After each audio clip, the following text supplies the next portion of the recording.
Hare Krishna Prabhuji. Hare Krishna Dandavat Pranam. Jai Shri Prabhupada. How are you, Prabhu? बस ठीक है गुरुजी. That's good. हरे कृष्णा माता जी. हरे कृष्णा प्रभु जी. कैसे हैं? अच्छे हैं, आपकी दया है. अरे हरि बोल, हरि बोल. आज वहाँ बैरी में बहुत बड़ा तूफान आया. हाँ, मैंने फोन किया था, मेरी सिस्टर इन लॉ वहाँ रहती है ना. ओह अच्छा. तो वो जहाँ थी वो कह रही थी 5 मिनट के लिए आया, बस ठीक हो गया. Okay, that's good. तो कह रहे बहुत से घर दूसरे. हरे कृष्णा माता जी कैसे हैं? हाँ, नहीं वो ठीक ठाक बोला उसने तो. That's very good. That's very good. That's a big relief. क्यों कह रहे बहुत डेवस्टेशन हुआ है, बहुत ज्यादा.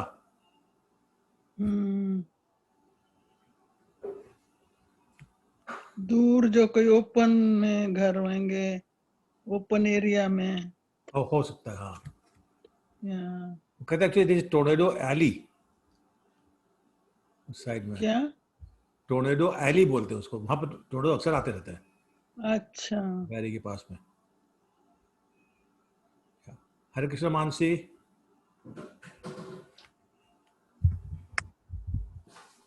Hare Krishna Prabhuji, how are you? My humble obeisances, all of you. Mine as well. How are you? I am fine, thank you. How are you, Prabhuji? Good, good, good. It was so nice meeting all of you on last Sunday. Wasn't it? It's so wonderful. It was really wonderful, yeah. We should often do this Sangha. Absolutely. Absolutely. Hare Krishna Prabhu, Hare Krishna everyone. My humble obeisances. Hey, Shama Mohini, Hari Bol. How are you? Good Prabhu, thank you so much. It was such an extraordinary experience on Sunday. Yeah, it was amazing. It was really amazing. Thank you so much. And it was so blissful to meet all of you in person. And yes, for sure. Lovely. After a very long time. Yes, and hopefully it continues. It doesn't stop now. Let's hope so. Yeah, let's hope so. I'm praying for that. Your prayers will definitely be heard. I hope so. Yes. Ashok Krishna Prabhu, Hare Krishna. Hare Krishna Prabhu, Hare Krishna Prabhu. Good, good Prabhu, thank you. Yeah, Canto Prabhu, Hari Bol. Hare Krishna Prabhu.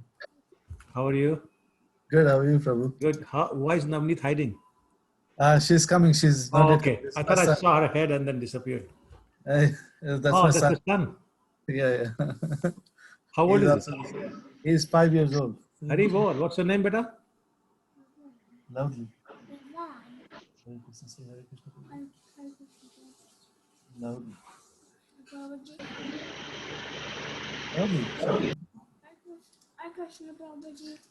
क्या क्या सुनाई दिया? He's saying Hare Krishna Prabhuji. Oh, Hare Krishna Prabhuji. That's very nice. Hare Krishna, beta.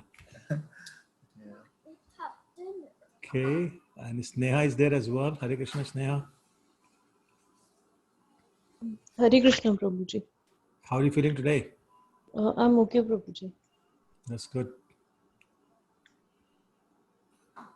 Okay, so let me put Pranami Mantra on. Looks like it's going to be a thin attendance today. And then we can start.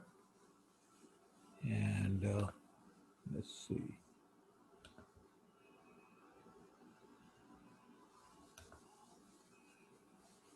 Okay. Who would like to do the invocation prayers today? Any volunteers? Can I do it, Prabhuji? Please go ahead, yes. Nama Om Vishnu Padaya Krishna Prishtaya Bhutale Shrimate Bhakti Vedanta Swami Iti Namane Namaste Saraswati Devai Gauravani Parcharine Nirvishesha Shunyavadi Asichatya Deshu Tarine Jai Shri Krishna Chaitanya Prabhu Nityananda Shri Advaita Gadadhar श्रीवासवादि Gaur भक्तवृंदा Hare Krishna, Hare Krishna, Krishna Krishna, Hare Hare, Hare Rama, Hare Rama, Rama Rama, Hare Hare. Vancha kalptarvicha patitanam pamnebhyo vaishnavyo. Jai Shri Prabhupada ki jai. Vaishnav Jan ki jai. Jai. Okay. Vashi Bhajanandan Prabhu has joined us. Hare Krishna Prabhuji. Hare Krishna Prabhuji. How are you? Dhanyavad. Good Prabhuji. Good. Okay, Sujata Mataji is there. Hemanga was coming in. Hare Krishna, both of you. You are on mute, Sujata Mataji. Hare Krishna Prabhu. Hare Krishna Hare Prabhuji. Krishna Prabhuji. Hare Krishna. Rampriya Prabhu, how are you? Good Prabhu, how are you? Very good. Thank you. Okay, so last week we covered some pastimes of Lord Krishna. Any questions from last week before we move on to this week's pastimes?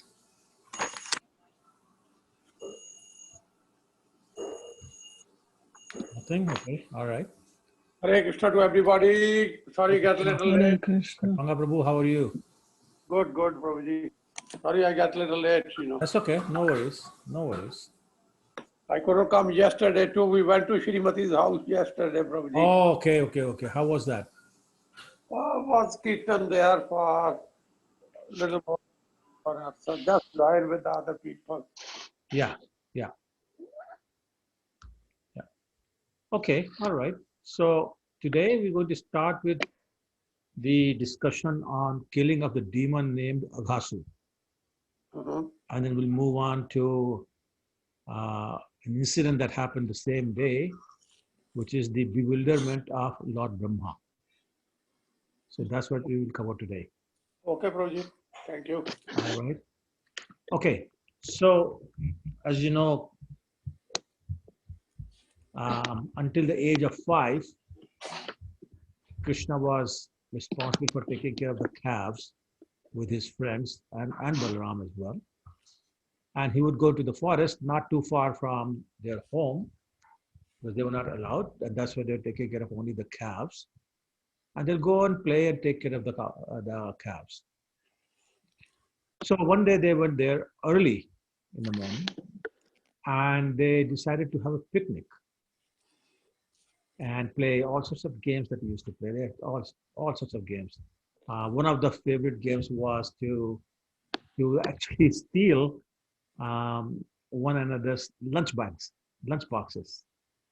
And as soon as a boy would realize that his lunch bag had been stolen, he would start looking for it. And then he'll see that somebody's holding his lunch bag. He'll run to this boy and he'll throw it to another boy at some distance away. He'll run to the other boy, he'll throw it to another boy some distance away. And this way, running around trying to find the lunch bag that somebody had taken. And once or if I should say, if the boy whose lunch bag it was, he became frustrated or disappointed that he could not find his lunch bag, and other boys were making fun of him, then every once in a while a boy would start crying. And as soon as that happened, they'll return the bag to him and tell him that, hey, listen, man, this is just a joke. Yesterday you were taking somebody's bag. Today we took your bag. What's the big deal? Anyway, they had a lot of fun that way. Sometimes Krishna would go to a little bit distant place. He wasn't allowed to go too far away, but a little bit distant way, to just to admire the beauty of the forests of Vrindavan. And all the other boys will come along with him, and then they'll have a kind of a competition.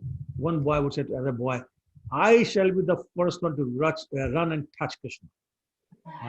No, I shall touch Krishna first. And they'll have a mock fight like that.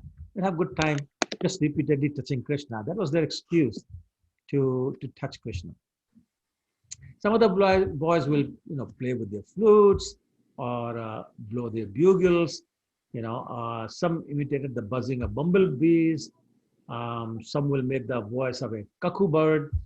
Some will imitate a bird that's flying, so they'll start flying on the ground, running around here and there. Sometimes they'll chase the shadows of the birds that are flying above, and they see the shadow on the ground. They start, pretending to be that bird and flying, running on the ground. Some will imitate swans. How gracefully they move. They start doing that.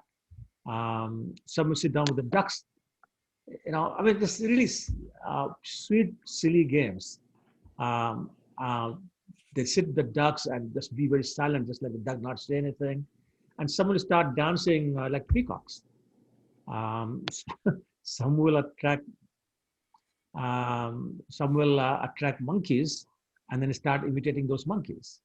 Some will start jumping from one branch of a tree to another branch of a tree, just imitating the monkeys that were jumping from branch to branch. If there were any waterfalls, they will go there and start splashing water at everybody. They'll jump with the frogs, really, as I said, silly and sweet games they'll play. They'll look at the reflections in the water and start laughing, or they'll point at each other's reflection and start laughing. Just the point is they were all having a great time playing with Krishna. And as I was saying, how fortunate it is that somebody can play with Krishna, silly or not, just play with Krishna. So one day, as they were enjoying that day that I was referring to, as they were sitting there enjoying their picnic, the younger brother of Putana and Bakasur. Anybody knows the name? I gave it away already, but Aghasur, yes.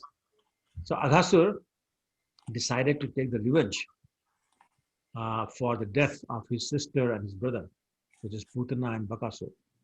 So he assumed the form of a python, and he came over there where they were having the picnic, and he lied down like a snake does, but he expanded himself to a length of, it said in Bhagavatam, 8 miles. And his height was like it's compared to a mountain. And he spread his mouth like a big cave, and his lower jaw was touching the ground. His upper jaw was touching the clouds. Very, very huge, as you can imagine. And his own thought was that he's going to swallow Krishna and all his friends together. His mouth again was so big that it resembled a big cave in the mountain. And inside the mouth was very, very dark, as you can imagine. And he hung his tongue out. It looked like a highway. And then, of course, warm air was coming out, which was his breathing. And it had smell of fish and all that, because it's coming from inside his stomach, where the intestines and all that is smelly stuff. So really bad scene, but kind of attractive to the boys, because they thought they had discovered a new cave. So they could see that it looked more like a demon than anything else. And but still they thought, no, this is such a beautiful cave. We should enter this and play in the cave. And some boys said, listen, doesn't sound like a good idea. It looks like a demon. It looks like a demon's mouth. I don't think we should go in. And the boy said, even if you're right, even if it is a demon, even if it is dangerous to go into the mouth, why do you have to worry? Krishna is here. He'll protect us. When you read that, and when you hear that, you say, wow, what a faith in Krishna. I will deliberately go into the mouth of a demon because my Krishna is here. And he's going to protect me. Now, I would not recommend us to do that deliberately and take risks. But these boys were so surrendered and so dependent upon Krishna and so confident of his protection that they said, we don't care. Krishna will take care of us. And Krishna was standing there looking at this thing. And he was hearing all these boys talk like that, and he wanted to actually forbid his friends from going inside. Tell him that. Wanted to tell him that this is a demon. This is demon's mouth. Not a good idea to go in. But before he could really tell them, they simply entered. And not only did the boys enter, they took the calves with them. So all the calves that were there and all the boys that were there, they entered the mouth of demon. Now you can imagine how excited Aghasura must have gotten. My plan is working. Finally, I got everybody. I just have to wait for Krishna now. And Krishna was standing outside. Aghasura was waiting for Krishna to enter. And Aghasura was making all these plans. As soon as Krishna enters my mouth, I'm going to close my mouth and I'll just squeeze so hard, everybody would die. So therefore, while waiting for Krishna, he did not close his mouth to eat the cowboys that had already entered or the calves that had already entered. In the meantime, Krishna is thinking, how am I going to save these boys and kill Aghasura? And he said, we'll see. And he entered the mouth of this huge, the demon who had taken the form of this huge python. And as soon as he entered, of course, Aghasura closed his mouth. But Krishna said, okay, the game begins now. So Aghasura closes his mouth and Krishna expands his body. He expands it more and expands it more, expands it more, expanded it so much to an extent that the demon Aghasura was totally suffocated. There was not a single orifice, a single hole from where the air could pass and he could breathe. All got blocked by the expanded body of Krishna. So he simply suffocated and died.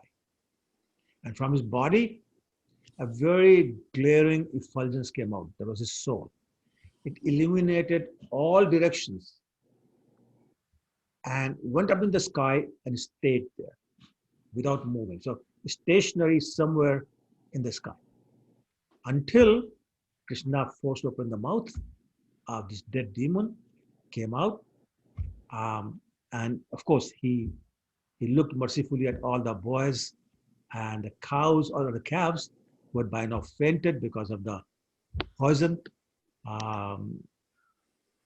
inside the body of Aghasura. So he looked at them mercifully and they were all revived and they all came out. Nobody was hurt at all. Of course, the demigods were watching, so they're very, very happy that they were able to witness this particular pastime.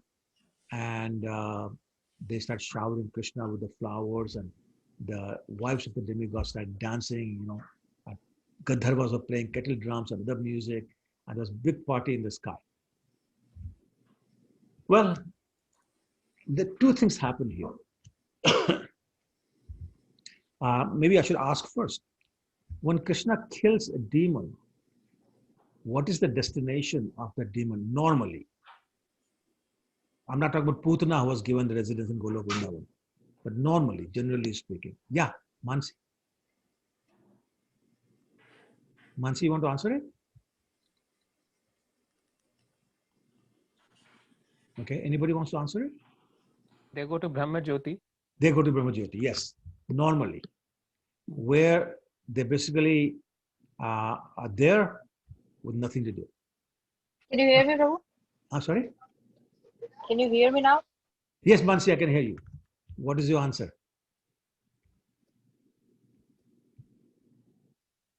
What happened? Now she disappeared. Okay, she'll come back.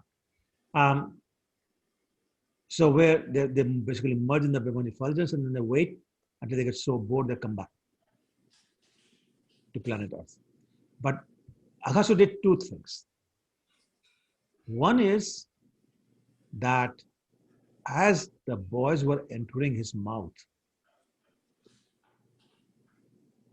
he said, how innocent are these boys? They don't even recognize that they're walking into their death. So he praised their innocence.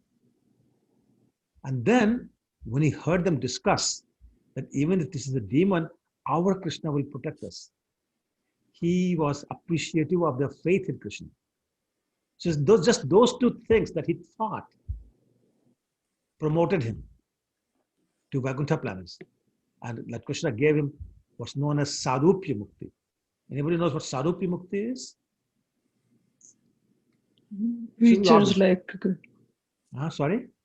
Sayuja Mukti, features like Krishna. Yes. So basically, this 400 form of Krishna, the Vishnu form, Narayan form. So they get that, and then they go to the Vaikuntha Lokas. Okay. So that's what he got, which really surprised the demigods. Like, wow, how merciful Krishna is. So then the question is, so what does Aghasur represent? Anybody has any thoughts? Envy. That would be a natural answer. Yes. Because serpents are very envious by nature. But a little bit more than that. Anyone? Crooked or tricky something. Sorry, beta? Sorry? Crooked nature or crooked nature. tricky. Oh, okay. Yeah. That's also a very good guess. So basically, cruelty to others and violence that causes problem or trouble to other people. And as Mataji said, it's all out of envy.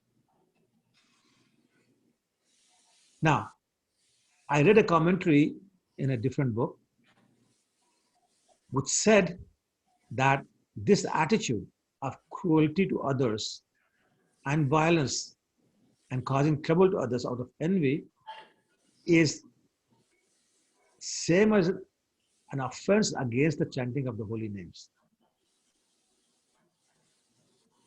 So this attitude of envy, also I should say cruelty and violence to others, causing trouble to others out of envy, is equivalent to an offense against the chanting of the holy names. And it will sometimes manifest in the form of an unwillingness to help other people by giving them Krishna consciousness. So those of us who shy away from helping other people become Krishna conscious are committing this offense. So we should be aware of that. Now, in his previous life, according to Garg Samhita anyway, Aghasur was actually a kind of a demigod and very attractive body. Of course, attractive body means he was very proud of it too. And one time he was, just walking around and he saw a Muni by the name of Ashtavakra, which I guess was more reflective of his body than anything else. Ashtavakra means something that's crooked in 8 places. So Ashtavakra Muni's body was crooked in 8 places, totally disfigured. So this guy laughed at him and said out loud, "Who is this ugly person?" Yuck. Well, that upset the sage and he cursed him. And he said, "You go become the ugliest snake on earth." So of course, then he apologized to the Muni, and the Muni blessed him that, okay, you'll be there for a long time, but ultimately you will be delivered by Lord Krishna. So this was Lord Krishna's way of making that blessing or curse, whatever you want to say, come true. Okay, so I'm going to pause. Where's Ashok Krishna Prabhu? You're supposed to mute everyone. Yeah, Prabhu, I'm there. Oh, Just you're make not me host yet. Prabhu. Oh, I'm sorry. I knew someone would be my fault. Make a co-host. Okay, thank you. Prabhu. Thank you. Okay. So any questions? All right. Hare Krishna Prabhu. Hare Krishna. Jai Shri Prabhupada. And this is Govinda Mohini Devdasi. Hare Krishna. Prabhu, when Krishna's friends entered into the cave, they had faith in Krishna that Krishna will protect them.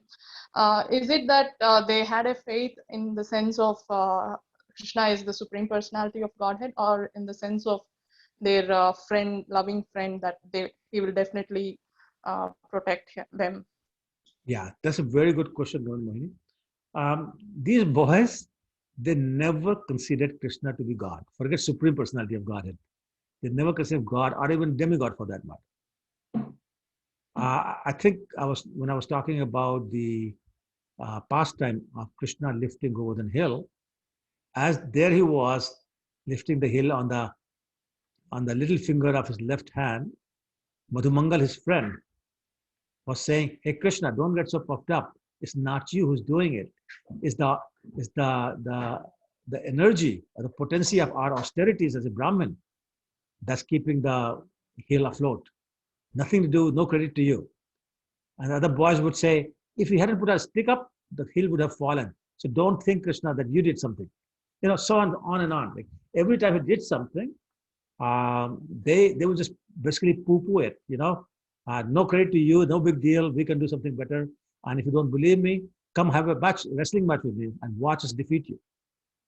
So that was their attitude always. So they never really considered Krishna God. When they saw Krishna kill somebody, it was like, yeah, somebody helped you, what's the big deal? And they'll just basically do that. I remember, actually, we'll cover this pastime next week. When Lord Balaram killed Pralambasur, it took a little while for him to come back. So he comes back having killed a huge demon, and his friends, first they embrace him, they congratulate him for killing the demon, and then they chastise him. They say, "Why did you take so long? Don't you understand we are waiting? You're interrupting this game. Could you not have done this sooner? Next time, hurry up, kill, and come back quickly. No more waiting like this." That was their attitude. So yeah, they kind of knew, but they never accepted it. So they treated him like just one of them. And sometimes they thought they were superior to him.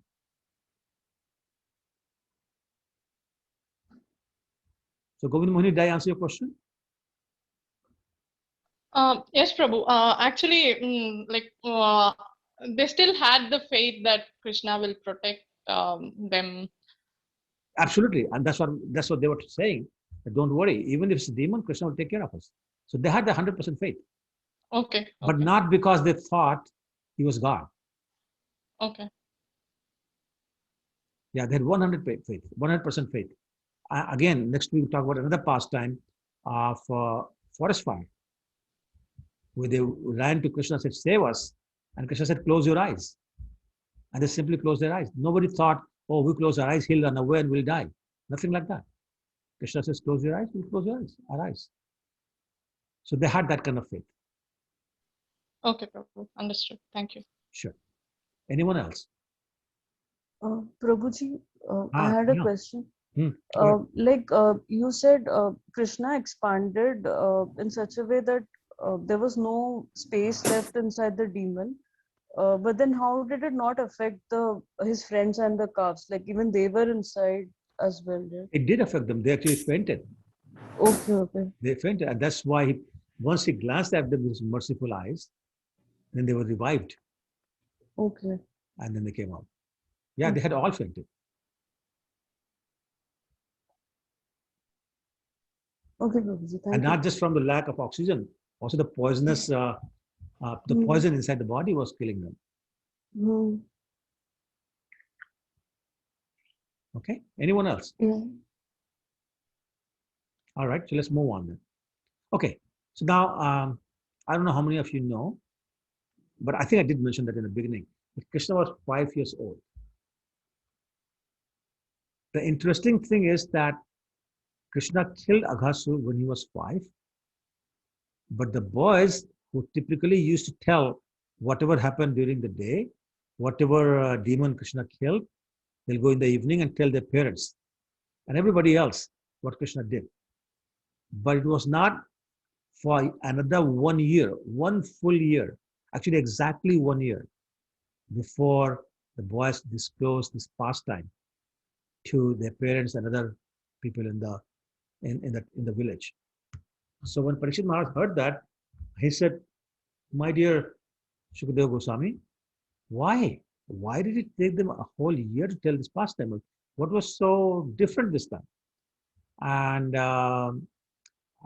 the second thing is that my understanding is that when 1 year later the boys told this pastime to their parents and other people, they said it as if it had happened that very day. So why did the boys not know that a whole year had passed since Aghasura had been killed? That was a valid question. So Shukadeva Goswami said, well, after Lord Krishna killed Aghasura, he went back to the picnic. Remember, they started the day having a picnic. So it's like, just another demon killed. What's the big deal? Let's go resume our picnic. So they all went back to the spot. They were having a picnic and they sat down. And it was a very interesting setup. Krishna sat at the center and 8 boys sat around Krishna in a circle. And then 16 boys sat around the 8 boys in a circle. And then 32 boys sat around the 16 in a circle. And then 64 boys sat around in a circle around the boys, 32 boys, and so on and so forth. So because remember the thousands of boys there. So they all made these concentric circles, huge concentric circles. And Krishna was sitting in one place in the center, like the whirl of lotus flower. And all these were petals. But everybody thought they could see Krishna's face, and that Krishna was only looking at them and nobody else. So they were all very happy, and Krishna was very, very happy.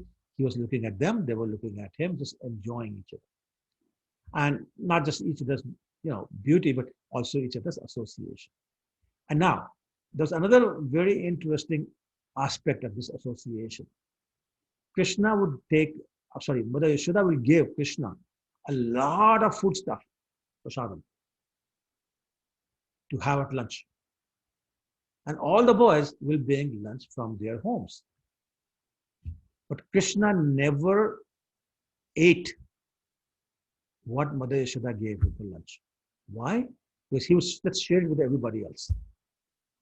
And every boy would share significant portion of whatever their mothers gave them with Krishna.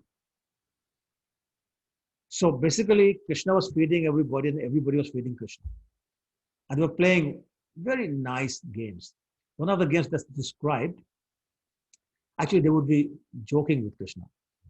One of the pastimes that was described says that they will get bark of a tree or a leaf or a flower or just their hand and use that or a rock for that matter, and just use that as a plate and eat.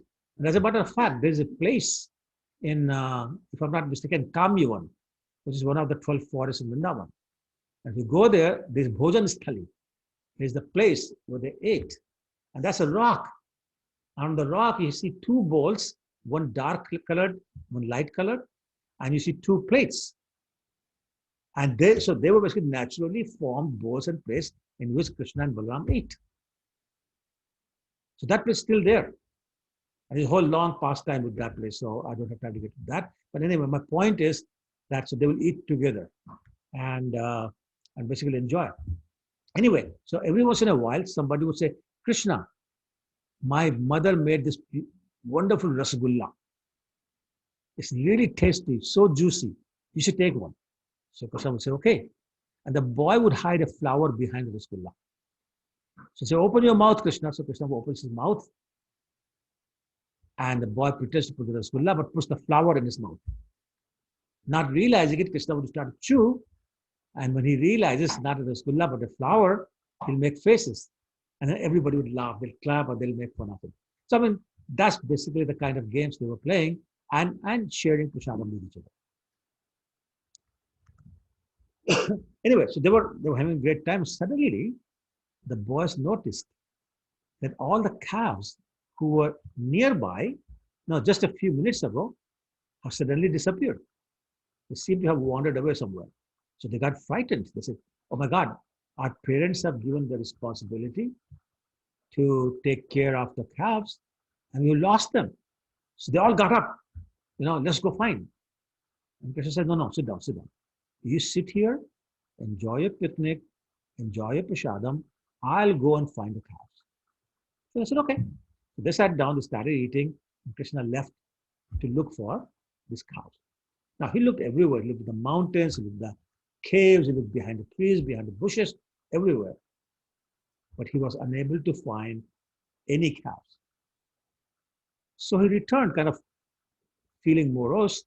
He returned to the spot where he had left the boys, and then he noticed none of the boys is there either. So now he has lost the calves and the boys. So he started searching for both of them, and he said, I don't know what's going on. What happened? Well, so basically what happened was that Lord Brahma was witnessing the killing of Aghasur from the sky. He had come down from his planet, but still he was in the sky, and he witnessed the whole thing. And he said, oh, my Lord, he can do anything.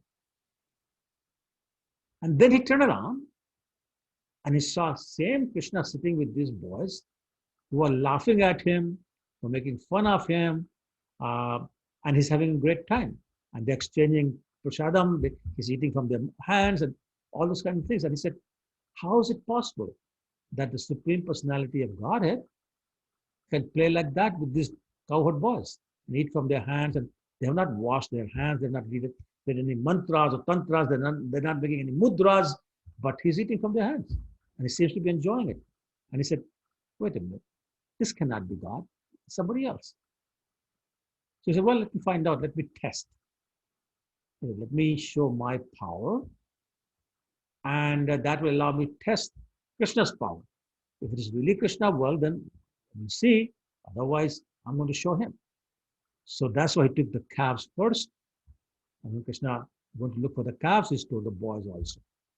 So he stole both the calves and the boys and took them in a cave and basically made them unconscious with his mystic powers. There they were lying unconscious in the cave. Now, Srila Prabhupada explains in a purport of one of these verses, he said, when Brahma did that, basically he became entangled in Krishna's Maya. And he says, look, you have to understand something. Yes, indeed, Lord Brahma. Where did Lord Brahma appear from? Anybody?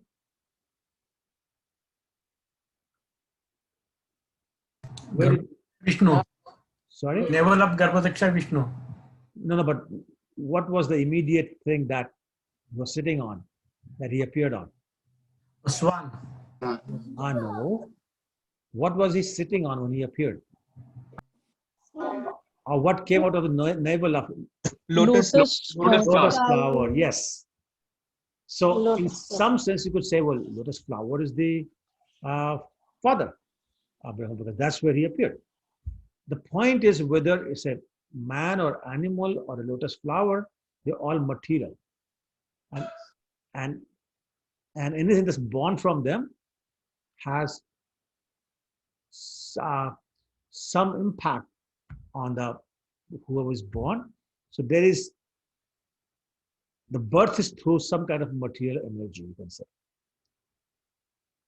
Now I'm only associating the lotus with Brahma. I'm not associating Vishnu, who is not material.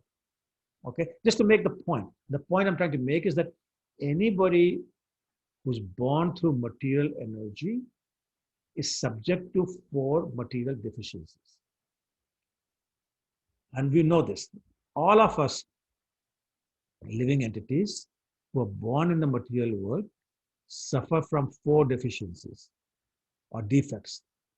Who will tell me what those 4 defects are?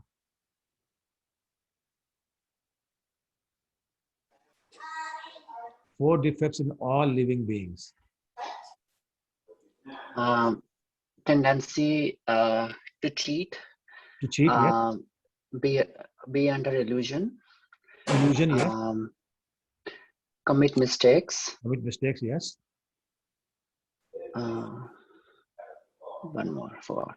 Your eyes, your ears, your nose, what are they called? Yeah. Propensity to cheat. Imperfect senses. Very good. Yes. So all of us have imperfect senses. We have a tendency to cheat. We commit mistakes, and we are in illusion. So no matter who we are. So Prabhupada is saying, Brahma was also kind of affected by that. Okay. So basically what happened was, therefore, Brahma became entangled in Krishna's Maya. Now, Krishna is still looking for the calves and the boys. When he couldn't find it, then he thought and he said, I know what's going on. This is Brahma's act. And then he said, well, okay, I guess the game is on. And he said, I'm not going to put the cows and the mothers of these boys, including my mother, through the anxiety of not knowing where their children are. So when the evening comes, everybody's supposed to go home. And you know what, Brahma, I don't care what you've done, but these boys are going home. So Krishna expanded himself to become the calves and the boys that Brahma had stolen. And he became exactly as they were before. The expanded boys and calves looked identical to the original boys and calves. In features, facial expressions, marks on their body, their speech, their style, their idiosyncrasies even. They were all identical to the original ones. Even their sticks, even their lunch bags, their bugles, their flutes, their dress, their ornaments, I mean, you name it. They're all the same. Of course, the same age and all that. I mean, nobody could tell that these are expanded forms of Krishna, not the original boys and calves. And these expanded forms of Krishna entered their homes if they were boys, or cowsheds if they're calves. Now, when they went to the home or the cowshed, their mothers, whether they were mother cows or mother women, they couldn't tell that their kids who entered the house now are not their own children. They couldn't tell that these are the expansions of Krishna, because there was no difference that you could tell. So everything was the same, but there was one difference. And the difference was that the mothers of the boys and the calves, they became more attached to their respective sons and the calves than ever before. I mean, before this pastime, they were attached to their boys. I mean, all mothers are. They're all attached to their boys and their calves, the cows.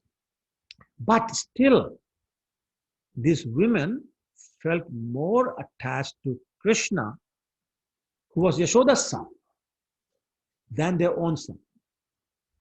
And probably there was a little bit of what you would call transcendental envy.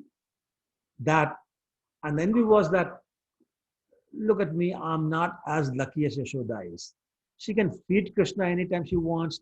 She can serve Krishna anytime she wants. She can bathe him. She can yell at him. She can chastise him, sit with him, pick him up, lie down with him, put him to sleep. Whenever she wants to do that, she can do that. She can do it as much or as often, as many times as she wants. But we are limited to, an occasional interaction with Krishna.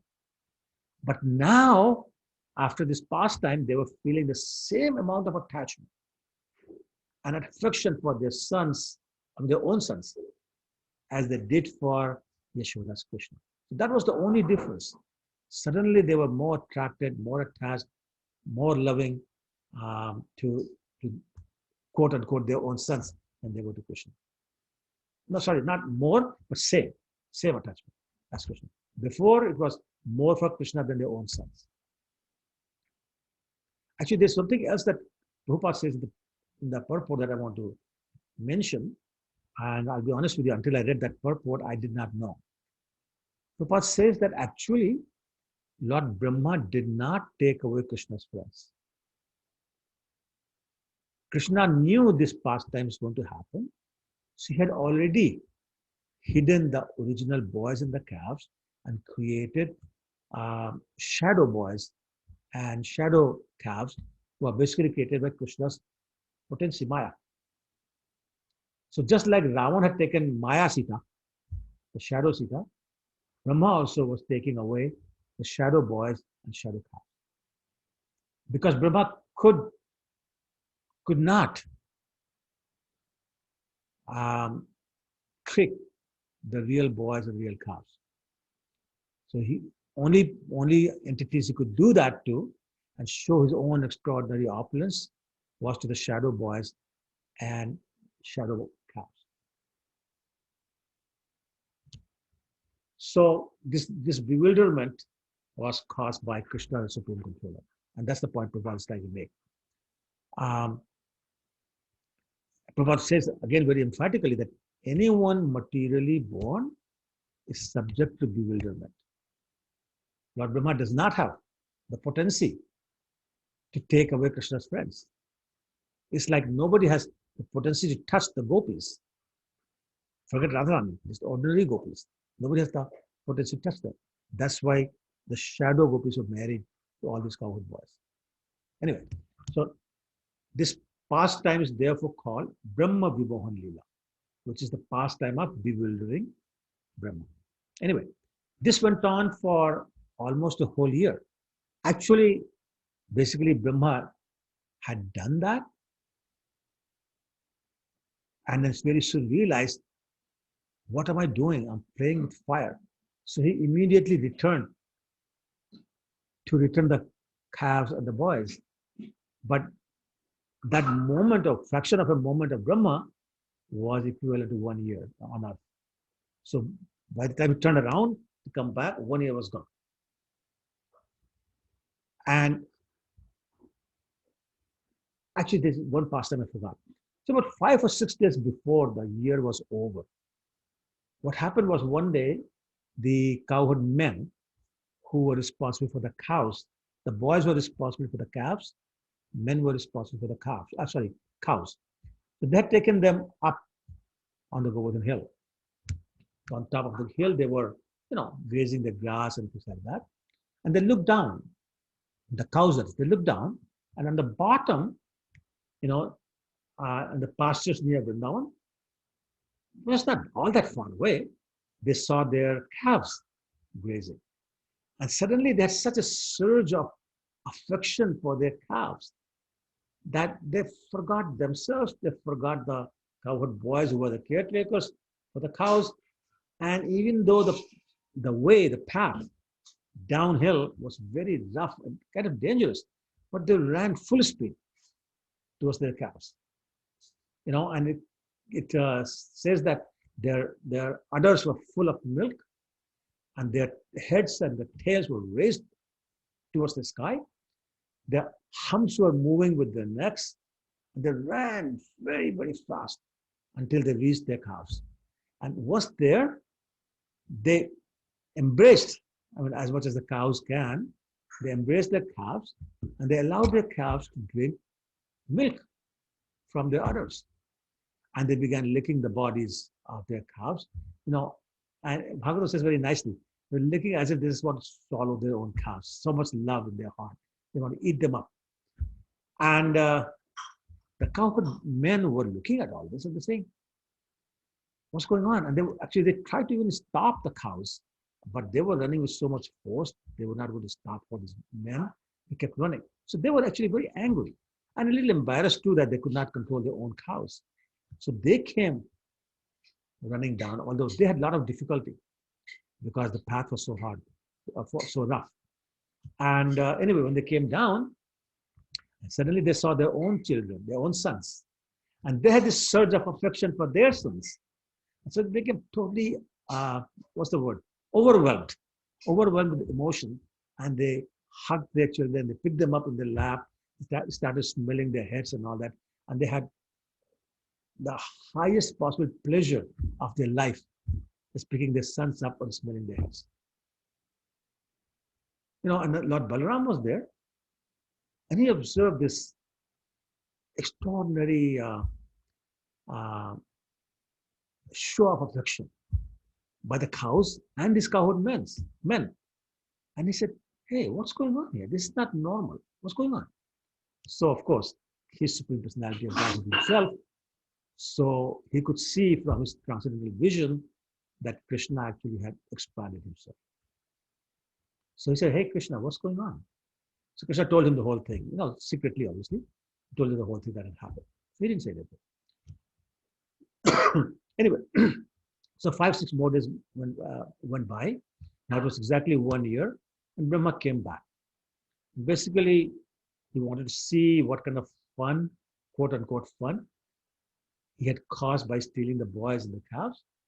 And at the same time, he was a little afraid. As I was saying just a minute ago, that he felt that, he has played with fire. He's played with Krishna, who's his master. And he's done some mischief for his fun, but he has taken away Krishna's friends. So he may be upset. And that made him really anxious. And anyway, so he came back. And when he returned, he saw that, wait a minute, all the boys and all the calves, they're playing with Krishna. In the same way they were when he had come down, to him a moment ago, for us 1 year ago. And he said, I don't understand what's going on. And of course, Krishna's Yoga Maya, everything was happening exactly as if no time had elapsed, as a simple continuation of the activities. One other thing I should point out. On the day Aghasur was killed, it was Lord Balaram's birthday. So Mother Rohini had stopped him, did not let him go to the forest. She said, no, you stay here. There's some ceremonies that happen on birthdays. So you do them, and then later on you can go. So Lord Balaram was not present when Aghasur was killed, and was also still not present when Brahma stole the boys and the calves. So therefore, Balaram was not stolen. Not that Brahma could have stolen him anyway, but very conveniently this whole pastime was arranged on the day that Balaram would not be there. And then again, when Brahma returned, it was exactly 1 year later. So again, today was Lord Balaram's birthday. So Balaram still wasn't there. So when Brahma returned, he also did not see Balaram again. Because he was still home. Sorry, he was home celebrating his birthday. Anyway, excuse me. Brahma came back and he saw that Krishna is still playing as usual with his boys, also with his friends, and the calves and the cows are doing their own thing as if nothing has happened. And that really bewildered Brahma. He said, what is this? He's not trying to figure it out. What's going on? He said, what is this? I personally took the boys and the calves away to this cave, and I left them there in an unconscious state using my own mystic power. So, maybe now they have been taken out from the cave. I wonder if that's what happened. Maybe Krishna brought them back here. So he rushed back to the cave and entered and saw, no, all the same calves, the boys are still there, lying unconscious by the potency of Brahma's Maya. And they're exactly on the spots, maybe I should say, where he had left them. So he rushed back to where he had seen Krishna with his friends and his calves, and saw that, no, they're all there. Now he's really bewildered, really confused. He's literally rushing back and forth from the cave to the spot, cave to the spot, spot to the cave, and he's seeing the boys and the calves in both places. So then he concluded, no, the only way it's possible is that there are two sets of boys and calves. Those in the cave are different from the boys in the cave, calves that I'm seeing here outside. So he really tried to distinguish between the two sets of boys and calves. He tried to understand who was real, who was not real, but it was beyond his capacity to understand. He was so puzzled, he was so bewildered. And he kept thinking, wait a minute, the original boys and the calves are still sleeping in the cave where I left them. But here's another set of boys and calves playing with Krishna. How has this happened? He just couldn't grasp what was going on. He couldn't understand which boys are real, which boys are not real. He could not understand which calves are real, which calves are not real. And he couldn't come to any definite conclusion. And he pondered over it for a long while. He kept saying, how can there be two sets of calves and boys at the same time? Have the boys and calves here been created by Krishna? Or has Krishna created the ones who are in the cave? Or are they both merely creations of Krishna? And he thought about this in many different ways from many different angles. And he says, is it possible that after I go to the cave and see that the boys and calves are still there, and when I start returning, does Krishna go to take them away and put them here before I come here? So I see them. And then Krishna will take them away and put them back in the cave before I can go to the cave. He says, I don't get it. I don't know what's going on. He couldn't figure it out. How could there be two sets of boys and the calves who are exactly alike? There's no distinction at all. Even I, Brahma, cannot see the distinction. And he was thinking like that, thinking and not being able to understand. He was just going crazy. So then Krishna decided to show his mercy upon Brahma. And suddenly, Brahma was seeing all the calves and the cowherd boys as 400 form of Narayan. And Narayan was being worshipped by different living entities, different energies, different things. Then Brahma, the light bulb went on. And Brahma could understand, no, this is my Krishna, my Supreme Lord. This is his potential. And he was totally astonished what his worshipable Lord Krishna could do. And he could understand. Then he could understand. Once the light bulb went on, Krishna took his Maya away, the covering of Maya away, Brahma could understand it.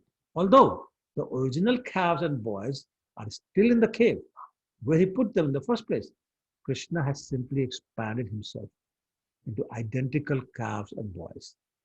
But it's not Krishna, it's actually Krishna's expansion, Narayan, who's here.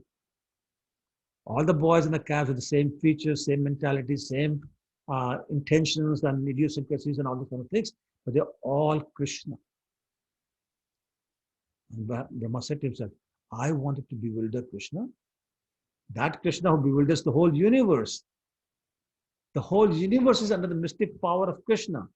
As Krishna says in Bhagavad Gita, chapter 7, text 14, Mam Maya Duratya. My Maya is very difficult to overcome. And he said, now I know what that means. I wanted to mystify him, but the result is that I am completely mystified. It's like sometimes a person wants to kill another person, but he's killed instead. And Brahma was feeling exactly the same way. I wanted to mystify my Lord. I'm mystified myself. I wanted to defeat my Lord, but I'm defeated in my own attempt. Instead of defeating Krishna, I am defeated. Because I don't understand what Krishna is doing. I will never understand what Krishna is doing. And then Brahma said something very intelligent. He said, therefore, I should give up my tiny effort to defy the arrangement of Krishna. And Prabhupada said there's a lesson for all of us. If Brahma cannot win, what chance do we have? Therefore, we should also give up all our tiny, little, minuscule, insignificant efforts defy whatever arrangement Krishna has made for us. Instead of defying them, whatever arrangement Krishna has made or has proposed, we should simply accept the bowed head, because that plan of Krishna is always better than anything we can ever come up with, and it will make us happy in the long run, happier than we can ever do for ourselves. The more we try to defeat the arrangement of Krishna, the more we become implicated in Krishna's external potency, Maya. And the Prabhupada actually gives an example. His purpose is like, it's very difficult to topple a government. They got the police, they got the laws, they got the justice system, they got the military, all in their favor. Not easy to overcome a government. So be careful, don't try this,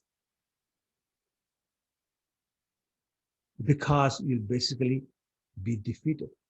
So similarly, don't even think about challenging Krishna. Don't even think about trying to challenge. Don't even think about thinking about challenging Krishna. Just accept whatever he sends our way. Because, again, the principle is that when one wants to supersede a superior power, one's own inferior power becomes ludicrous. Let me say this again. When we want to supersede a superior power, our own inferior power becomes ridiculous or ludicrous. Take the example of a firefly, a glowworm. In the night, it makes this little light. But in daytime, when the sun is out, high noon, full power sun, it has no value. Nobody can even see. It can flash all it wants. Nobody can see. It has no value. So similarly, Brahma's mystic power, let alone our, which is tiny even compared to Brahma's mystic power becomes worthless in the presence of Krishna. Because Krishna's greater mystic power condemns the inferior mystic power of Brahma. As I was saying, the glowworm may appear very important at night, but in daytime, its glow has no value. Whatever little value is there at nighttime is lost in daytime. Similarly, Brahma, whom we think as the secondary creator, the first personality in the material world, he becomes insignificant in the presence of Krishna and Krishna's mystic power. Krishna's power is not diminished in value, but Brahma's power is condemned, gone. He becomes insignificant. Therefore, we should not try to exhibit our insignificant opulence before Krishna or any greater power for that matter. We should not even be bragging to Brahma. Forget about bragging in front of Krishna. But unfortunately, a lot of us do this a lot of times. So Brahma was completely mystified. He couldn't understand, well, before he got the realization, he couldn't understand what he was saying. And Lord Krishna understood now that Brahma has come to his senses.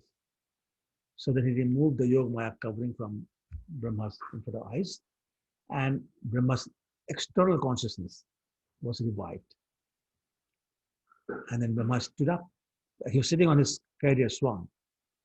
He stood up, and Bhagavatam says he stood up like a dead man has come back to life. He opened his eyes with great difficulty, and then he basically saw the whole universe along with himself, and Krishna controlling it. So Brahma hastily got down from the carrier swan, and he fell down like a rod and touched the lotus feet of the Lord with the tips of the 4 crowns on his head. Now, how many heads does Brahma have? Four. This way. 4. Yes. What direction are they facing? All the four directions. The 4. So east, west, north, south, right? So now, imagine Brahma bowing down to offer obeisances. What will happen? Just try to visualize. A 4-headed person is bowing down to touch the ground or touch the lotus feet of Krishna. At least one head would be pointing up. No matter which head he touches the ground with, the opposite head would be pointing up. No? Yes? Can you visualize this? Somebody say yes or no. Yes, Prabhu. Yes, Prabhu. Yeah. Okay, great. Yes, Prabhu. Great. But here it says that all 4 crowns, which means Brahma rearranged his heads to be able to offer obeisances to Krishna properly. And all 4 heads touched the ground simultaneously. And he was crying. Brahma was crying like anything. He literally bathed Krishna's feet with his tears. But now they were not just tears of embarrassment, but also tears of joy, because he had come to his senses. And then he started to offer prayers to glorify Krishna. I want to pause again, see if there are any questions or comments before I get into the prayers of Brahma.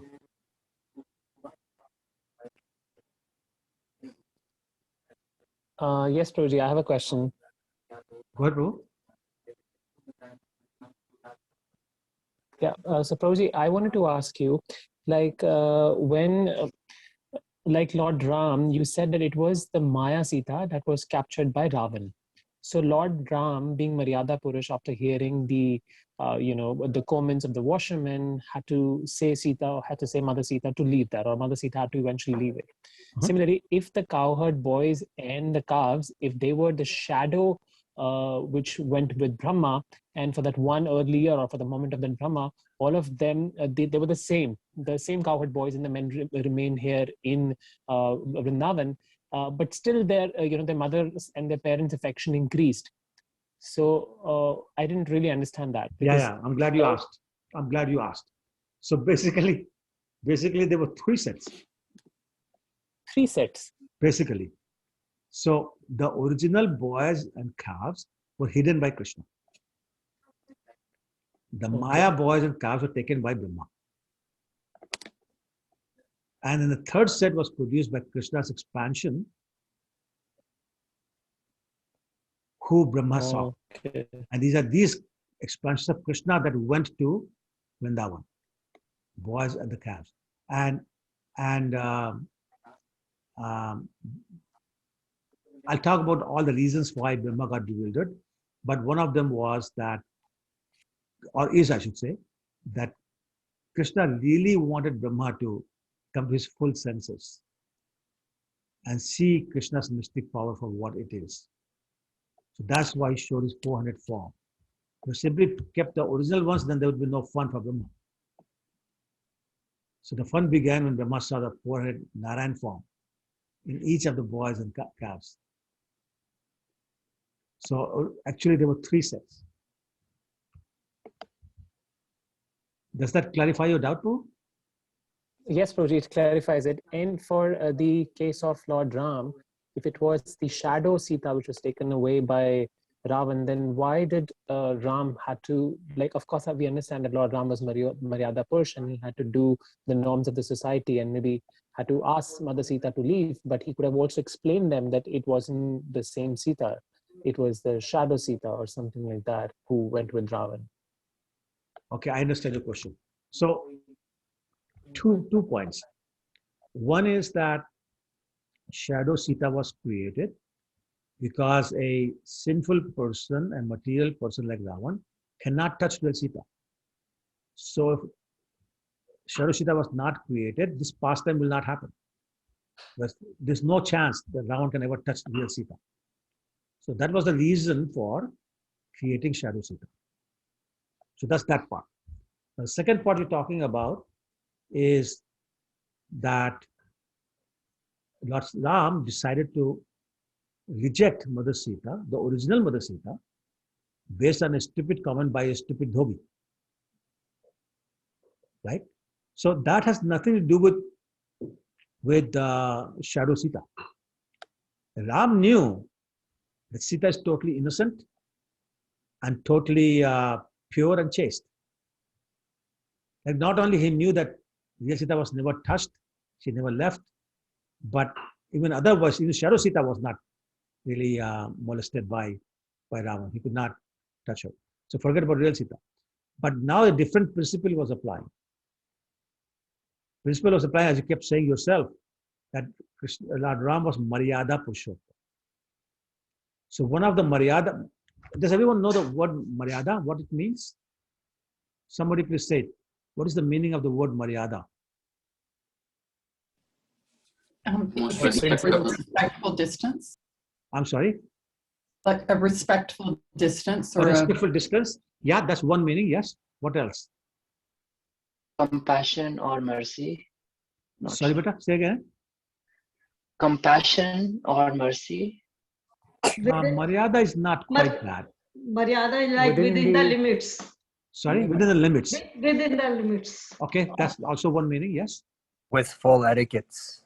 Yes, etiquette, traditions, etiquette, rules and regulations. The boundaries, if you will, they are Maryada. And everybody has their own Maryada. King has a Maryada, husband has a Maryada, wife has a Maryada. You know, their own boundaries, their own rules and regulations, their own etiquettes that they're bound by, so on and so forth. That's what Maryada is. So now the king's Maryada is to ensure that the subjects are totally happy with the performance of the king. So as a matter of fact, in those days, including Lord Ram, the kings would disguise themselves as an ordinary person and wander in the streets of their state to overhear the conversations of the subjects, to be sure that they know firsthand what the subjects are saying about the king. So it was this overhearing. Lord Ram himself had overheard the comment because he was doing this, walking around in disguise. But the Maryada of the king was that the subjects should be happy, and if the subjects are talking to each other about the chastity of the wife and the king not giving her up, then they will be talking about the king and not having any respect for the king. Therefore, he said, I'll make the sacrifice, knowing she is innocent, but I will reject her to pacify my subjects. Now, we may not agree with his thought process, but that was the thought process behind that.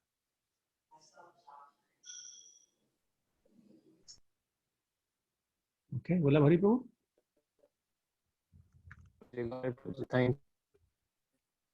Sorry, I couldn't hear. Yes, thank you, Prabhuji. Thank you so much. Sure. All right. Anyone else? Yes, Prabhu, I also have question and comment. Like I read two places Prabhupada says that about pure devotees, like so Krishna, Brahma was pure devotee. So one question is, how come he got under illusion being a pure devotee? But at other place, Prabhupada says even Lord Brahma and Shiva also gets affected by Maya or material nature. So just trying to understand, is it only that, just trying to understand how to reconcile these two.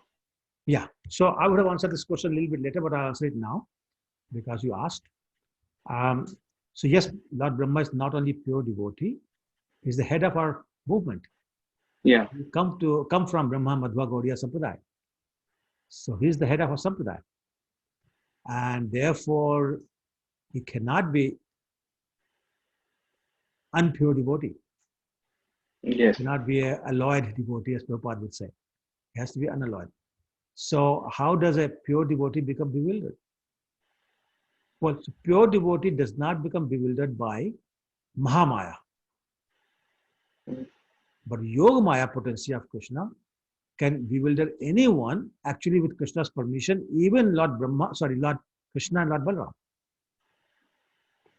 That's the potency of Yoga Maya. So the reasons for which Krishna did this whole pastime. So if you give me a few more minutes, I'll come back to that. But I wanted to answer your question right away that yes, even the pure devotees can be bewildered. Even the Lord himself can be bewildered by the Yoga Maya potency of Krishna. Okay. So it's not surprising, but I'll give you a couple more reasons in a few minutes. Yes. Okay. Thank you, bro. Sure. Anyone else? Okay, then let's do quickly the prayers that Lord Brahma offered, and some we want to discuss in a little more detail. So I don't want to run out of time. Anyway, so after offering obeisances and bathing Lord Krishna's lotus feet with his tears, Brahma stood up with folded hands. Actually, not stood up, got on his knees basically. And you may have seen a picture, very famous picture in ISKCON. The Lord Brahma is offering his prayers to Lord Krishna on his knees and tears rolling down his eyes. Has anybody seen that picture? It's a very famous picture. No? Yes, I've seen Prabhu. Yes. Oh, you've Yes, seen it. Prabhuji. Oh, okay, all right. So at least Seen. good. So a few people have seen it anyway. Okay, that's great. So anyway, so that's just visualize that picture, and here's Brahma on his knees, hands folded, tears in his eyes, he's offering his prayers. So first, actually, Brahma started by praising the beauty of the Lord. His, starting little body, limbs, etc. And then he said something very nice. He said, "My Lord, your sweetness is even more difficult to comprehend than your opulence. Difficult as it is, we can understand your opulence by accepting the supremacy of you, basically. You have the six opulences, you have the extreme because you're the supreme God. But how does supremely opulent person be supremely sweet also? That's very difficult for us to comprehend." And he said, only by the process of Shravanam Kirtanam, the hearing and chanting of your holy name and your qualities and pastimes can one realize you. Otherwise, not possible. Anybody who's trying to realize you or God through process outside of the Vedic authority is simply asking for trouble and failure. That failure is guaranteed. And he said, look, it is possible, hypothetically speaking, it is possible that one may count molecules radiating from the sun or the stars or other luminary planets. It is possible that one can count the particles of sand on Earth. But no one could possibly count the unlimited transcendental qualities possessed by you. Only by your mercy can we understand your glories. And then, having realized this, not just said it, having realized this, Brahma again and again and again and again and again and again condemned his own actions that he just performed of stealing the boys and the cows.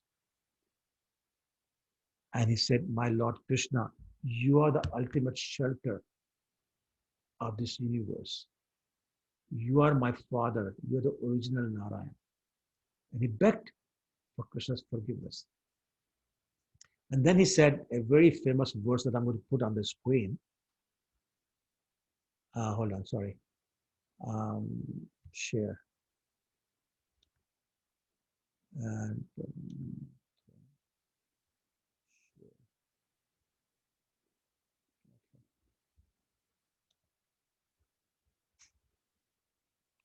okay, this is 14th chapter, text 8. Would somebody like to read this verse? I can read, Prabhu. Okay, try it. Go ahead. The Sanskrit or the Sanskrit, yes. Tatte nukampam su samikshamano Vanjana evatma kritam vipakam hrideva vapurbher vidhana namaste jivetayo mukti padasadaya bhak. Very nice, thank you. Okay, the translation.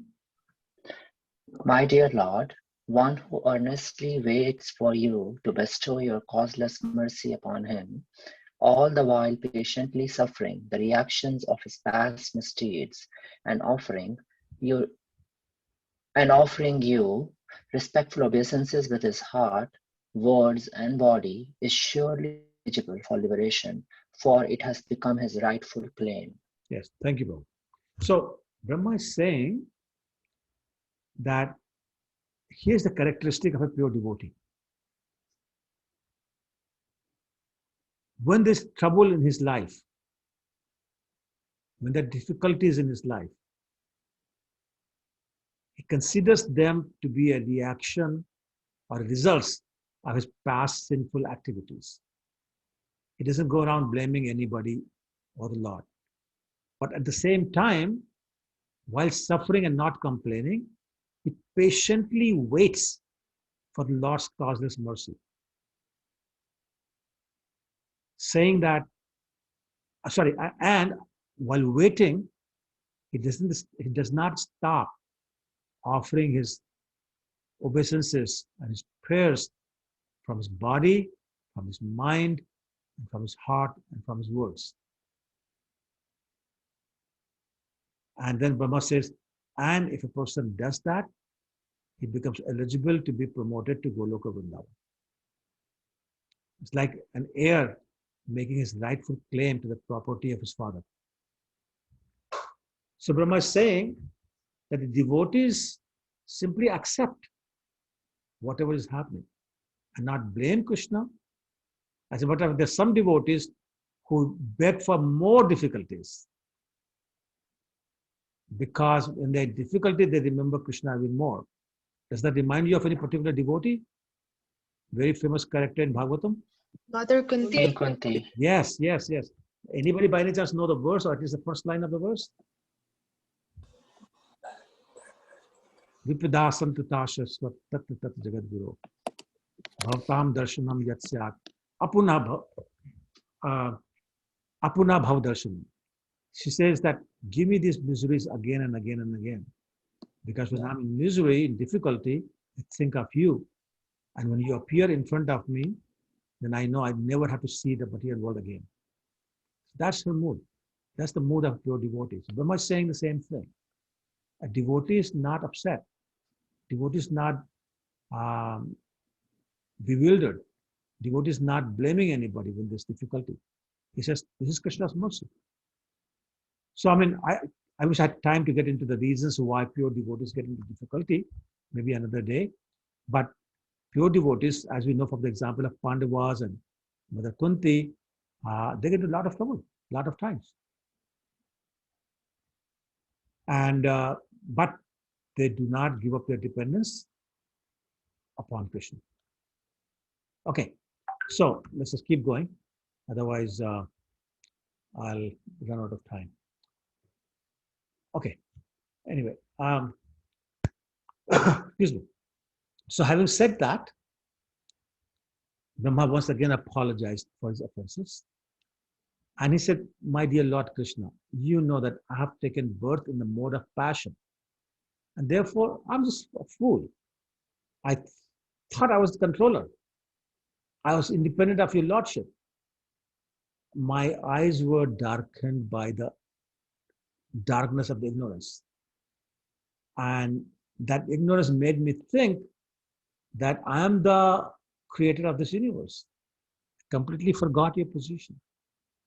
But my Lord, you are the Lord. Please consider me a servant of yours.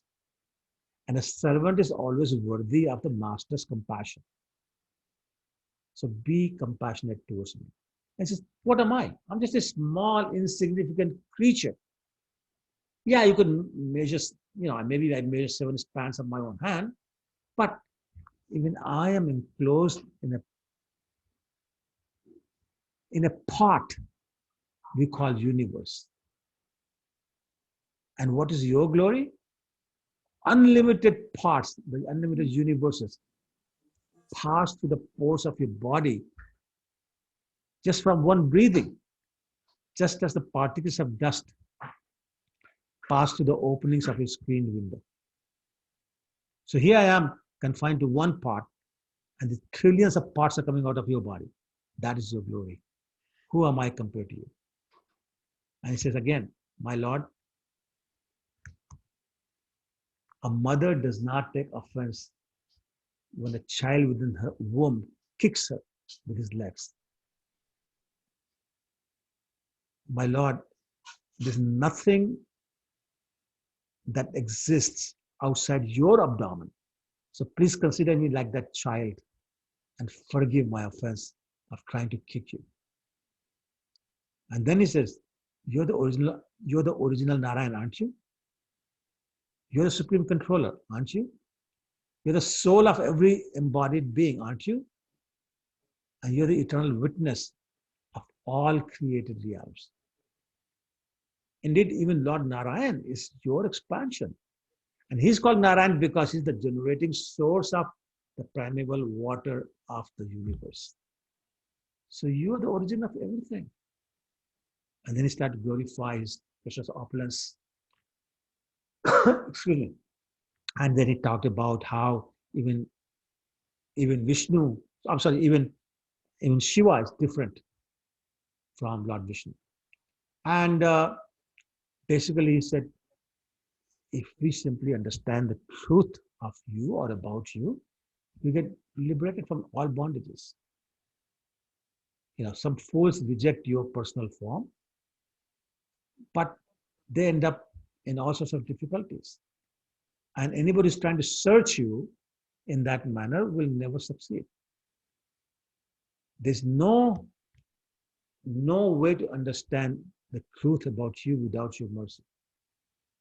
So, my dear Lord, I therefore pray to be so fortunate that in this life as Lord Brahma, or in another life, wherever I take my birth, that I may be counted as a devotee. That's the only opportunity I have to understand you. And he said, I pray that wherever I may be, even among the animal species, that I may always be engaged in the devotional service to your lotus feet. Having said that, Brahma started praising the residents of Vrindavan. How fortunate they are to have the association all the time. And he said, I pray to you, my Lord, that let me be born in Vrindavan, even as a blade of grass, or a bush, or a creeper, just like Uddhav would do later on. And Brahma continued, he said, you are the Supreme Lord. I thought I was the master of the universe. I may be the master of this universe, but there are innumerable universes. There are also innumerable Brahmas presiding over those universes. But you are the master of them all. Therefore, please, my Lord, accept me as a surrendered servant.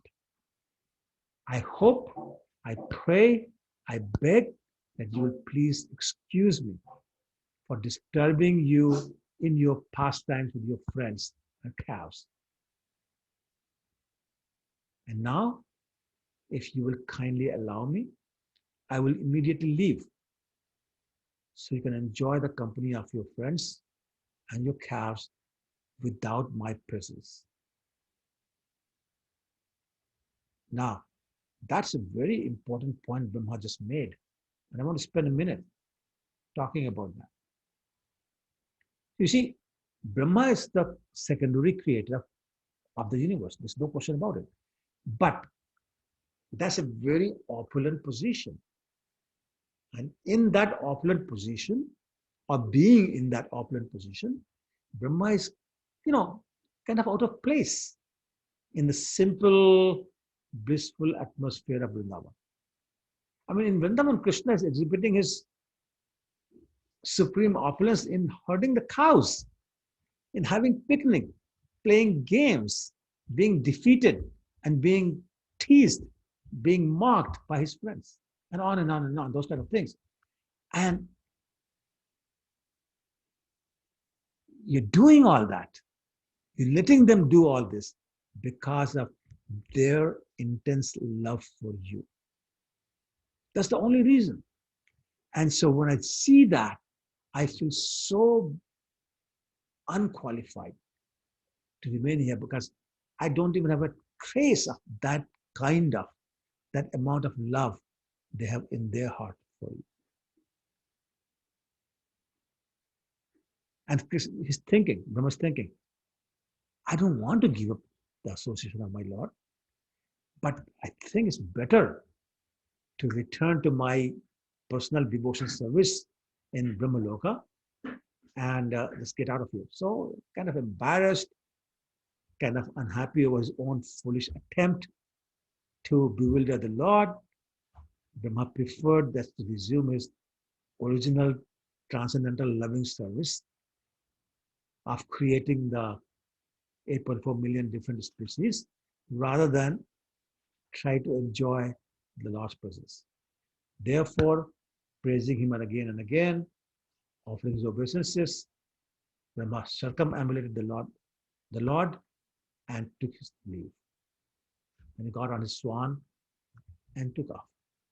Once Brahma left, Lord Krishna gathered the animals, calves, that Brahma had stolen, and the boys, and led them to the place on Yamuna's bank where the cowherd boys had been taking lunch. The same friends who had been present before were sitting there now. Now I'm talking before means before Brahma stole them. So now suddenly, I guess one disappeared, another came, or they merged into one. I don't know. But now there's only one set of boys and cows. And the boys were having a picnic. No clue that a whole year had gone by and something had happened. They had been kidnapped. They had been sleeping in the cave for a year. No idea. This was all Krishna's Maya. They were not at all aware of what had happened. Anyway, so when Krishna arrived with the calves, the boy said, "Oh, you came back quickly. Oh, good. You brought the calves. We're glad that you brought the calves." And they said, since you went away to look for the calves, we did not eat anything. So come sit down with us and let's eat. And they started the picnic again. Krishna was smiling, was laughing at what the boys were saying, and but of course did not disclose his mind or what had happened. He started eating with them, and a while later, Krishna pointed to the skin of the python, and the boy said, "Oh yeah, that's right. He just killed them just now, a minute ago, 2 minutes ago, whatever," and not knowing the year had passed. And so later on in the evening, when they went home, they told all their parents and everybody else that today Krishna killed this demon in the form of a python. Not a year ago. Today he killed them. So this is how the whole year had passed before, or between, I should say, between Krishna killing Ahasur and the boys telling the parents and other residents of Vrindavan about the killing of Ahasur. So now I want to go back to the question that Ashok Krishna Prabhu had asked.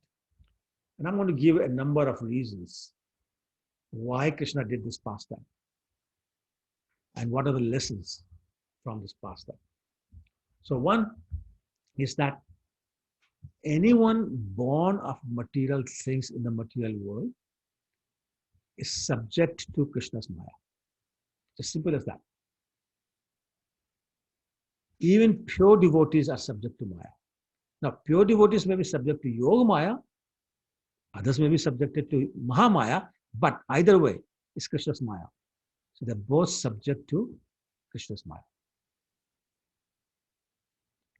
Krishna also wants to illustrate to all of us that he is the Supreme Personality of Godhead. And he's not subject to anybody's superiority, not even Brahma. So don't try to prove somehow you know better, you see better, or you are better than Krishna. Krishna also wanted to fulfill this desire that all the older ladies in Vrindavan and the cows in Vrindavan had. They all wanted Krishna as their son or as their calf. And this was a very long and cherished desire in the hearts of these women and the cows. And Krishna said, they're so sincere, they're so loving, I will fulfill their desire. And therefore he did this pastime, where he himself would expand it into the boys and calves and drink their milk and give them an opportunity to love him. And another very interesting one. You see, there were literally thousands of boys. So when Brahma came down second time, he saw thousands of Narayans in Vrindavan. And he said to himself, in Vaikuntha planets, there's only one Narayan per planet. Here in one small place, one small village, there are thousands and thousands, hundreds of thousands of Narayans, which means the opulence of Vrindavan is greater than even the Vaikuntha planets.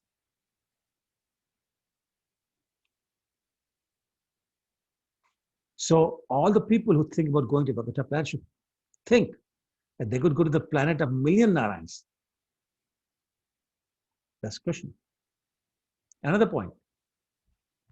Whenever anyone or we try to trick Krishna, we are guaranteeing failure. So for whatever reason you want to have guaranteed failure in life, try to trick Krishna. And you'll be successful in failing. You will be successful in failing. Or you'll successfully fail. Or you succeed in failing, whatever way you want to say it. But the failure is guaranteed. Another one, our opulence is like a glowworm in the presence of sun. No meaning, no significance, nothing. If anything, we look bad and try to show off. Another one, Lord Krishna is the reservoir of all pleasure. And being all attractive is also the ultimate object of everyone's love. Be they mothers or the cows or the men or the fathers or anyone. And finally, everyone ultimately surrenders to Krishna. And Krishna is the ultimate shelter of all. So everyone ultimately surrenders to Krishna, and Krishna is the ultimate shelter of all. Again, proven by this pastor. And then I'm going to finish by putting another verse, sharing it. Give me a second on the screen. And 1 second.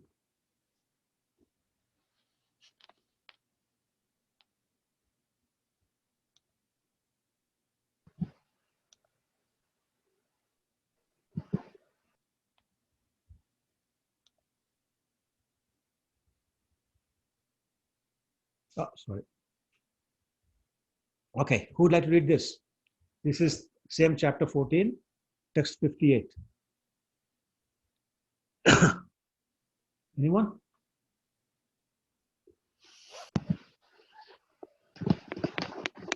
I will read, Prabhuji. Okay, Prabhu, go ahead. Yeah. Samashrita pada palava plavam mahatpadam punya yasho murare bhavam buddhir vatsa padam param padam padam yat pipadam na tesham.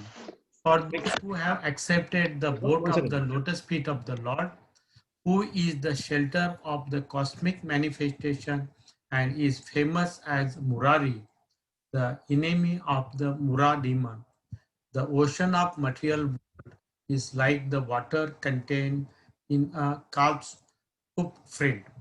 Their goal is Parampadam, Vaikunta, the place where there are no material miseries, not the place where there is a danger at every step. Thank you, Prabhu. So the last line of this verse, Padam Padam Jat Vipadam Natesham, is one of the most frequently quoted lines in all of ISKCON. So many different classes from so many different devotees will hear this line. And it's basically saying the material world is full of danger. At every step, there's danger in this material world. However, the devotees who take the shelter, Samashrita, they take the shelter of what? Pad Pallava Plavam, the boat of the lotus feet of the Lord. Plavam is boat, Pallav is lotus, Pad is feet. So those devotees who take shelter of the boat of lotus feet of the Lord, Mahat Padam, Puni Yashumara, who is the shelter of the entire cosmic manifestation, and is known as Murari, the enemy of Mur demon. But when they do that, when they take the shelter of the lotus feet of Murari, Lord Krishna, what happens? Bhavam Buddhi Vatsapadam, the ocean of material miseries, this huge ocean, it shrinks to the size of a cow's hoof print. The whole material ocean, which is huge, shrinks to the size of a hoof print, which can be easily crossed by anybody and arrive at Parampadam, which is the Vaikuntha planets. Now, if Krishna is the target, there's Goloka Vrindavan, where there is no misery, unlike the material world, where there's misery and danger at every step. Padam Padam Jati Padam Latesha. So Brahma is basically, sorry, this is Sukadeva Goswami saying, therefore, all of us must take shelter of the boat of the lotus feet of the Lord. He will reduce the size of the material ocean to that of cow hoof, the hoof of a cow, which can be easily crossed. And then we get away from this place. There's danger at every step. So actually, I would recommend that all of you try to memorize these two verses. It's 10:14:8 and 10:14:58. They are two wonderful, wonderful, wonderful, wonderful verses that we should all memorize, understand the purport, and try to implement in our life. They're very, very meaningful, and they're very practical, and they apply to all of us. So that will be my begging to you, my request to you to do that. Okay, that's the end from my side. I open it to any questions, comments, Prabhu, corrections. Yes. Prabhu, verse number 8 and which one? The 8 is the Tatte Anukampam Sumikshmano, 10:14:8. The other one is? 10:14:58, Samashita Ye Padapallav Plavam. Okay. Thank you. 10:14:58 and 10:14:8. Thank you, Prabhuji. You're welcome, Mataji. Yeah, everybody, it's a very, very, they are very, very meaningful verses. So please try to memorize and meditate upon them. 10:40. 8 and 58. 58. Yeah, thank you. Sure, you're welcome. Okay, any other questions or comments? Yeah. Madam Prabhu?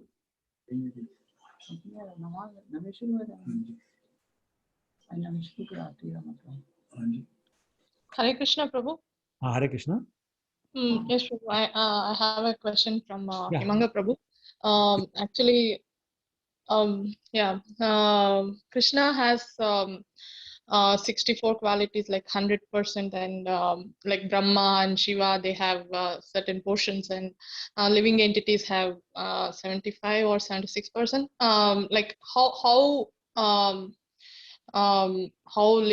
us, the living entities, can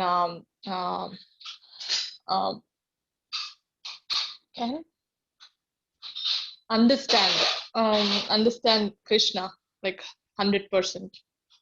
Yeah, actually, very good question. How can we understand Krishna 100%?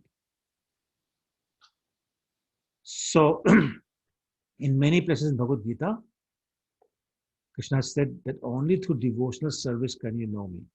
Bhaktya Mam Abhijanati, for example, in chapter 18, 55, text 55. They say Bhaktya Mam Abhijanati. The only way to know me is through devotional service. Then it also says in chapter 4, text 11, Jejatha Mam Prapadyante Tam Satha Bhajamyam.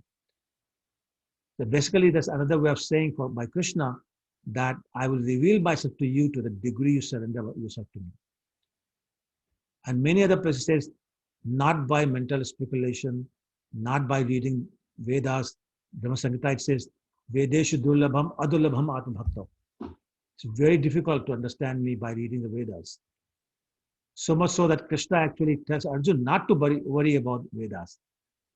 In text, chapter 2, text 45, he says, Traguna Vishya Veda, this Traguna Bhava Arjuna. He's saying, forget about Vedas. They'll confuse you. They'll take you towards material things.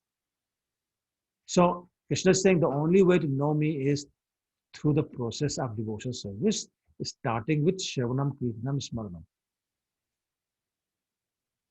And you know only to the degree I reveal myself.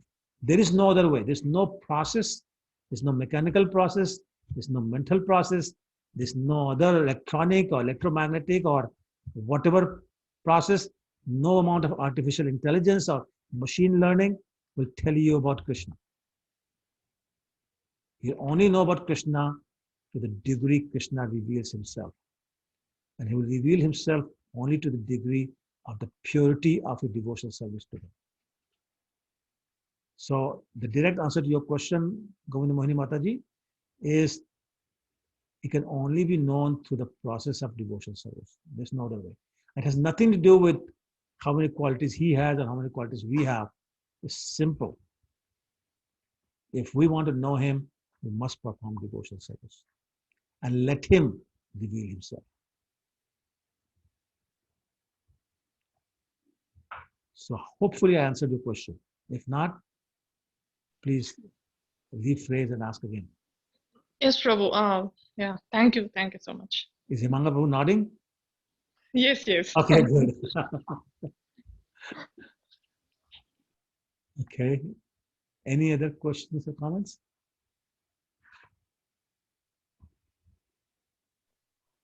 Hare Krishna, Prabhu. Hey, Mansi, how are you? Yes, fine, Prabhu. I have one question. In the beginning of the lecture, you mentioned something about, you mentioned about Bhojan Thal that is located in the Kamyavan, right? Sorry, you mentioned what? Remember you discussed about Bhojan Thal that is in Bhojan Thali, Kamyavan, yes. like the past, yeah. Yes. So I want to share one picture with you. Is that the same thing? Because I went to Vrindavan, like Raj, 3 years back, and they told me, but I did not know this pastime in detail at that time. So is that is it the same thing, Prabhu? So yeah, that's right. That's what it is. Yeah. Okay. Very nice. So everybody take a look, please. This is known as Bhojan Sthali. You can see the dark colored pots, bowls, I mean.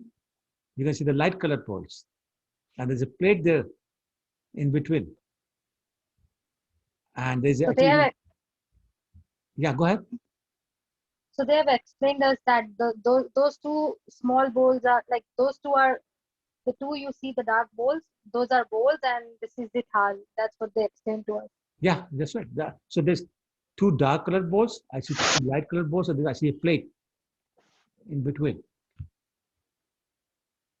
So yeah, I mean, so they would use the rock as plate and bowls and eat from that. And this is actually a very nice place because just below this rock is a pond. It's known as the Chirsagar, the milk ocean. Yeah. And actually on the rock, just behind it, this plate that you're seeing, there's a line. It's considered with milk. And this whole pastime of how Krishna, not ran away, but he took off from among his friends as they were eating and brought some dahi and makhan and doodh. And there's a loom just above this. He hid himself and started eating butter and drinking milk. And after waiting for a long time, the boy said, what happened? Did another demon come? So they started looking for him. And they found him hiding in this room. So there was a big fight between the friends and Krishna, who will eat butter from this pot and milk and yogurt. A lot of it spilled down. So what is spilled down is still marked on the rock. So you can see that mark as the milk, yogurt, and butter had flowed down the rock. So that mark is still there. It's a beautiful place. Everybody should go. It's called Kamyavan.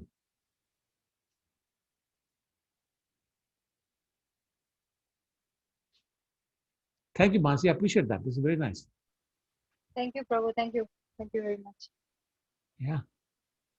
Any other questions or comments? Okay, then thank you so much again. Vanchakalpatarubhyascha kripasindhubhya evacha. Patitanam Pavanebhyo Vaishnavebhyo. Namo Namo. Hare Krishna, everyone. Thank you for your patience. No, thank you. And see you next week, Thursday. Thank you. Thank you. Hare Krishna. Hare Krishna Prabhu. Hare Krishna. Hare Krishna. Hare Krishna. Hare Krishna. Lovely. Krishna. Hari Bol. Hare Krishna. Hare Krishna, Prabhu. Hare Krishna.